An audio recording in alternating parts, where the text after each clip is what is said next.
have a question for both officials. Secretary Blinken. The State Department has designated Paul Rusesabagina as wrongfully detained. What does this mean in this case? And also to Minister Biruta, on the same issue. President Paul Kagame last night tweeted saying there are things that just don't work here. Was this discussed this morning in the meeting? And what does the government plan to do on this issue of putting pressure on releasing Rusesabagina? We have been clear about our concerns related to Paul Rusesabagina's trial and conviction, particularly the lack of fair trial guarantees. We continue to urge the government to address concerns about the legal protections afforded to him in this case and establish safeguards to prevent similar outcomes in the future. I had an opportunity to discuss this matter with President Kagame this morning. I'm not going to get into specifics, but we'll continue to engage on it. And I also had an opportunity just a few days ago to talk to Paul Rusesabagina's family, and we'll continue to be in contact with them as well. On the question about Rusesabagina, as far as government of Rwanda is concerned, Paul Rusesabagina is a Rwandan citizen, and he was arrested, he was tried, and convicted along with 20 other accomplices for serious crimes they committed against Rwandan citizens, and which he committed while residing in the United States. And this was done lawfully under both Rwandan and international laws. Therefore, Rwanda will continue to abide by our laws and the decisions made by our judiciary. And we would request our partners to respect Rwanda's sovereignty, Rwanda's laws, and its institutions. And going back to Paul Rusesabagina, now deemed as wrongfully detained, based on what I heard from the foreign minister, it doesn't seem like the Rwandan government is prepared to release him. How do you believe this can be resolved? And do you believe this issue, along with the others I mentioned, will pose a threat to the two countries' ability to work together smoothly? And for you, Mr. Minister, what is your response to the allegations of domestic and transnational repression and to U.S. advocacy on these points? And how do you see the U.S. response to your government statements about Paul Rusesabagina's alleged actions? Thank you. First, let me start by saying this. We recognize Rwanda's incredibly difficult history, the 1994 genocide. And we know the ongoing legacy of that history and the genocide. But criminalization of some individuals' participation in politics, harassment of those who express opposition to the current government, we believe undermine future peace, stability, and success. Success which has already been extraordinary in the case of Rwanda over the last 20 plus years, but which will not reach its full potential if those who express disagreements, criticism of whatever the government happens to be, are repressed in their ability to do that, whether that is here in Rwanda or abroad. And to that point, as you noted, we established what is called the Khashoggi ban to make clear that any country that engages in repressive actions against those who criticize it, if those persons are in the United States, may face consequences from those actions. I've shared all of this with President Kagame today. It's not for me to characterize his response, but these are concerns that I shared. On the matter in the case of Paul Rusesabagina, what I can share with you today is that I raised this with President Kagame.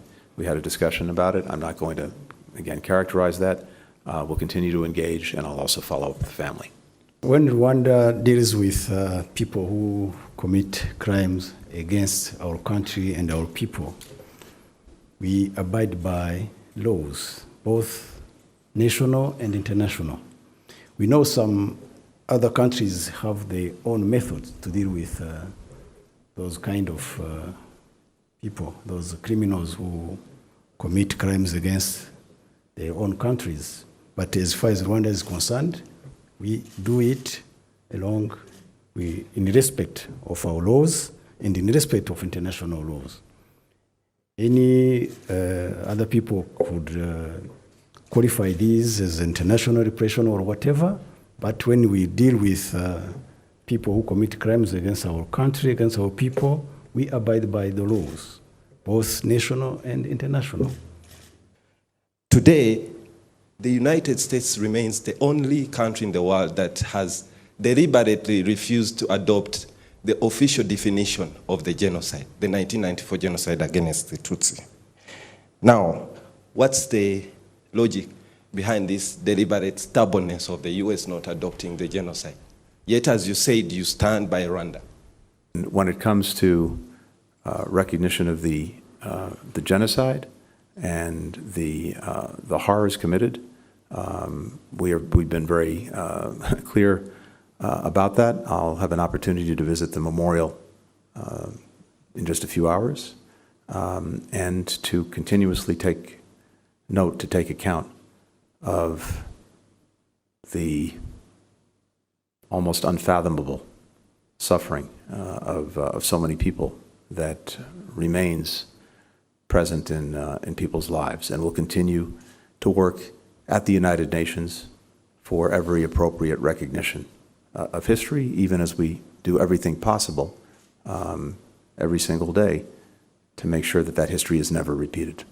Thank you. In Congo, you heard many complaints about the violence in Eastern Congo and the support of Rwanda supposedly for some of the armed groups to the extent that they demanded sanctions be imposed against Rwanda. And yet here you probably heard a certain amount of popular support for the M23 group. So how do you reconcile those two very disparate positions in your quest for negotiations as you described? Did you specifically ask President Kagame to end the support for M23? And then finally, do you now put the M23 and the FDLR on the same ground? It seems like you're almost making an equivalency between the two. And then, Mr. Minister, the U.S. government is asking you to end support for M23. How do you respond to that? It's a matter of principle that applies equally. This is not a question of weighing one group against another. There's a basic principle that there should not be support coming from governments or coming from their entities like their armed forces for arming groups like non-state groups like M23 or like FDLR.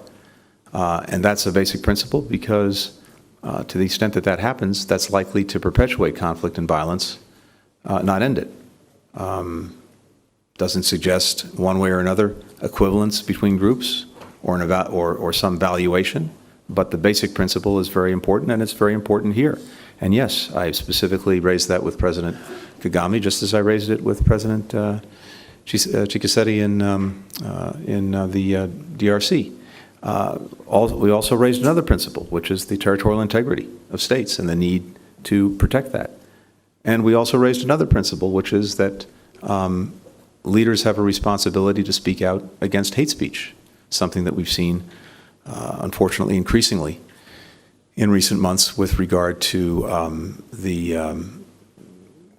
Congo in particular, directed at certain communities, including Rwandaphones, and directed at the UN and its mission there. So this is something that I raised in both meetings with both leaders.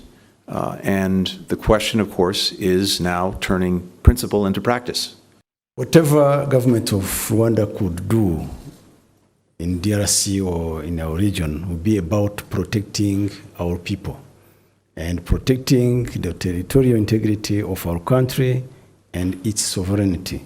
It is not about supporting M23. And if we want a lasting solution for the problems in Eastern DRC in our region, we just need to deal with the root causes of the problem, which is the presence and the preservation of the FDLR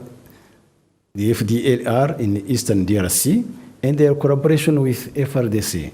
Let me remind you that they have, together, jointly, they have shared the Rwandan territory 3 times, on 19th March, on 23rd May, and on 10th June. And we have always warned the government of DRC, have asked them to stop those attacks. And if we need really a lasting solution, we should go to the root causes of the problems, which is the genocide ideology being spread in our region from the genocide which took place here in 1994, and the preservation of the FDLR, which is a genocidal force. Eastern DRC needs peace, but we also need peace for us to develop our countries. Thank you. I'm a king, yes, I'm a king, I think I'm a king,